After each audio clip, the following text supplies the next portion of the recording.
원칙적으로 이제 경찰이라고 하는 것에 있어서는 교재에는 지금 현재 나오지 않았지만 두 가지의 개념 형성 과정을 거쳐갑니다. 그래서 원칙적으로는 이 경찰의 개념을 형식적 의미의 경찰하고 형식적 의미의 경찰이죠. 의미의 경찰. 그리고 또 하나는 실질적 의미의 경찰. 이렇게 두 가지로 가게 됩니다. 어디로 가게 되는데요. 지금 여러분들의 교과서에 소개가 되어 있는 경찰의 역사와 관련된 부분들을 배우시는 것은 여기에 나와 있는 실질적 부분으로 접근을 시켜놓은 것에 해당이 됩니다. 그러면 형식적 의미의 경찰이라고 하는 게 도대체 뭘까? 여기서 시험 문제는 안 나오지만 간단히 체크를 한번 해보죠. 여기에 나와 있는 형식적에서 체크를 해야 될 부분은 제일 첫 번째 실정법상 근거가 있어야 됩니다. 그죠? 실정법에 반드시 근거가 있어야 되고요. 실정법상 근거입니다.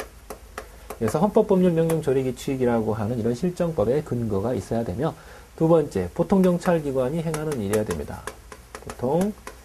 보통경찰기관이 행하는 일입니다. 뒷부분에 또 한 번 언급이 될 겁니다. 어차피 경찰법에 대해서 여러분들이 또 배우셔야 되기 때문에 그 부분에서도 언급이 되겠지만 이렇게 두 가지를 일단 우리가 체크를 하게 됩니다. 이렇게 실정법상 근거가 있고 보통경찰기관이면 우리가 통상적으로 형식적 의미의 경찰이다 이렇게 말합니다. 이때 여기에 나와 있는 보통경찰기관이라고 하는 것은 일반적으로 우리가 뭐를 가리키는 말이다? 경찰을 가리킨다. 혹은 경찰청을 가리킨다. 이렇게 생각을 하시면 됩니다. 물론 같은 말은 아닙니다. 조금 이따 여러분들이 또 경찰법 가시면 아시게 되겠지만 여기에 나와 있는 보통경찰기관이라고 하는 것 자체가 지금 여러분들이 이해 편의상 그냥 경찰청이라고 생각하십시오.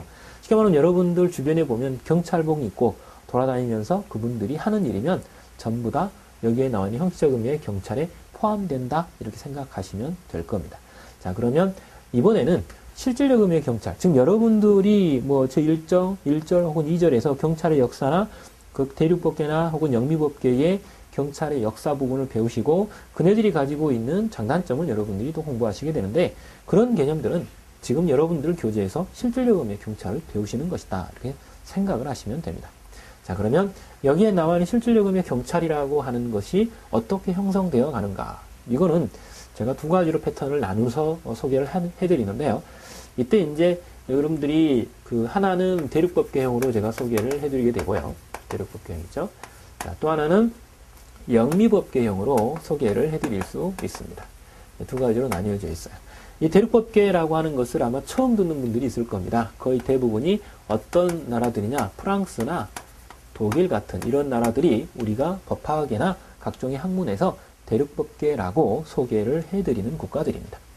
이 두 개의 국가들이 각각 실질적 의미의 경찰 개념을 각각 다르게 사실은 가지고 있습니다. 그런 부분들은 어떻게 형성되어져 갔고 지금 현재는 어떤 내용인지를 여러분들이 보시게 되는데, 구별 기준이 네 가지가 있습니다. 제일 첫 번째, 각각의 이 법계에 따라서 실질적 의미의 경찰 개념에 있어서의 경찰이 만들어진 목적은 무엇일까? 목적이 문제입니다. 왜 만들었을까의 문제죠. 즉 경찰을 만들어 가지고 뭐가 되기를, 어떻게 되기를 바랍니까? 라는 문제입니다.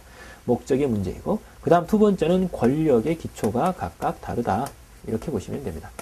권력의 기초가 다릅니다. 그 다음 세 번째는 이 사람들이 그 경찰권이라고 하는 걸 행사를 할 때 그 대상이 좀 다릅니다. 대상, 누구에게 그 권력을 행사하시게 됩니까? 문제이고요. 그 다음 그때 주로 사용하는 수단이 조금씩 달라요. 그래서 양쪽이 이제 각각 다르게 형성이 되어져 가는데, 이런 내용들을 여러분들이 보시게 된다라고 하는 거죠. 그런데 여기다가 제가 목적 조약 써드리고 권력의 기초 써드리고 대상 써드리고 수단 써드리면 여기서 아주 간단하게 끝날 수 있습니다. 그런데 그렇게 공부를 하시게 되면 원칙적으로 외우시려고 하는 분들이 굉장히 많기 때문에 이 부분은 좀 너무 외우시려고 하지 마시고요. 안에 흐름들을 보시면서 아, 저게 저렇게 형성이 되는 거였구나 라는 것을 알아먹을 수 있게끔 한번 해보도록 하겠습니다. 자, 그러면 여기서 둘로 나누어서 보는데 이건 맨 마지막에 제가 이제 써드리도록 하고요. 자, 여기서는 일단 둘로 구분을 해보겠습니다. 위쪽은 제가 영미법계를 소개를 한번 해보도록 하고요. 영미법계를 소개를 해보도록 하고, 아래쪽에는 대륙법계를 한번 소개를 해보도록 하겠습니다. 자, 보죠. 자, 먼저 대륙법계입니다. 자, 근데 우리나라는 전통적으로 어느 법계를 취해 왔을까요?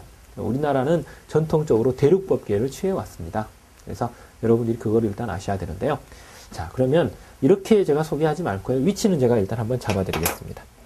우리나라는 전통적으로 1894년 갑오경장 혹은 갑오개혁 이전에는 중국의 영향을 받아서 우리나라의 제도사가 꾸며졌습니다.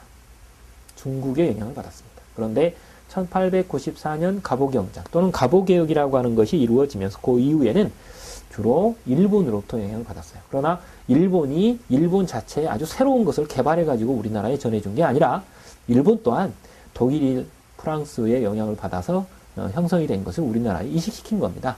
그래서 타율적으로 개혁이 이루어졌다. 이렇게 우리가 표현을 하고 있죠. 자, 그렇기 때문에 여기에 나와 있는 대륙법계, 즉 프랑스나 독일 것이 일본을 걸쳐서 우리나라에 들어오게 된 계기는 주로 1894년 갑오개혁 때 혹은 갑오경장이라고 하죠. 지금 연주민의 역사책에는 갑오개혁이라고 합니다. 이때 이후부터 우리나라에 영향이 나타나요. 그래서 우리는 대륙법계의 경찰 개념을 통상적으로 전통적 개념이다. 이렇게 우리가 부르고 있는 실정입니다. 그렇죠? 이거 이제 경찰사 혹은 경찰학적인 혹은 한국경찰사적인 측면에서 이야기고요. 그 다음, 영미법계가 우리나라에 영향을 미친 것은 언제부터입니까?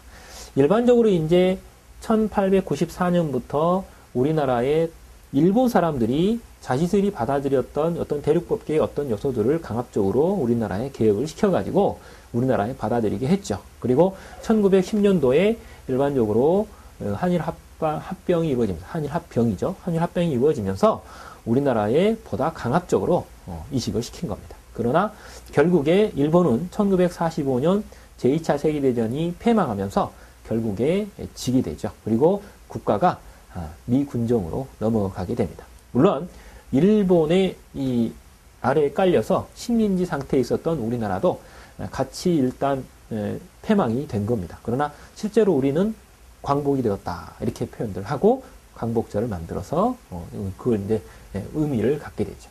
문제는 여기에 나와 있는 영미법계가 그렇기 때문에 언제부터 영향을 미치게 된다? 1945년 미군정이 실시되기 시작하면서 우리나라에 영미법계가 영향을 미치기 시작했습니다. 요 이후에는 결과적으로 영국 혹은 미국의 것이 들어오게 되죠. 그래서 이때 당시를 우리는 현대적 의미의 경찰이다. 이렇게 우리가 말합니다. 정확하게 표현하면 이게 근대적이고도 전통적인 태도인 것이고, 그리고 1945년 미군정 이내로는 현대적으로 영미법계가 또 들어왔어요. 그래서 지금 현재 우리나라의 경찰법의 상태에서 본다면 대륙법계와 영미법계가 서로 믹서되어 있는, 혼합되어 있는 형태로 우리가 생각해 볼 수 있게 됩니다. 물론 여러분들이 지금 현재 법체제상으로 본다면 영미법계의 영향이 상당히 많이 들어있는 경우도 있습니다. 그래서 여러분들이 이 두 가지를 혼합형으로 지금 현재 우리는 소개를 할 수 있는 것이고, 조금 이따 여러분들이 또 마무리할 때 말씀을 드리겠지만, 지금 현재 거의 대부분의 국가들은 전통적으로 대륙법계 것만 받아들인다거나 혹은 영미법계 것에만 한쪽에 의존되어서 받아들인다기보다 서로가 혼합되어져 가는 그런 흐름을 이어가고 있습니다. 전 세계적으로는 이 두 가지의 법계가 믹서가 되어 간다. 이렇게 결론 지어 볼 수 있는데, 그런 믹서되어 가는 그 이전에 전통적으로 어떤 모양, 어떤 개념, 어떤 형태로 경찰을 개념 정의했었는지, 혹은 경찰을 어떤 임무를 부여받은 조직으로 봤었는지, 이런 것들을 한번 따져보겠다라고 합니다.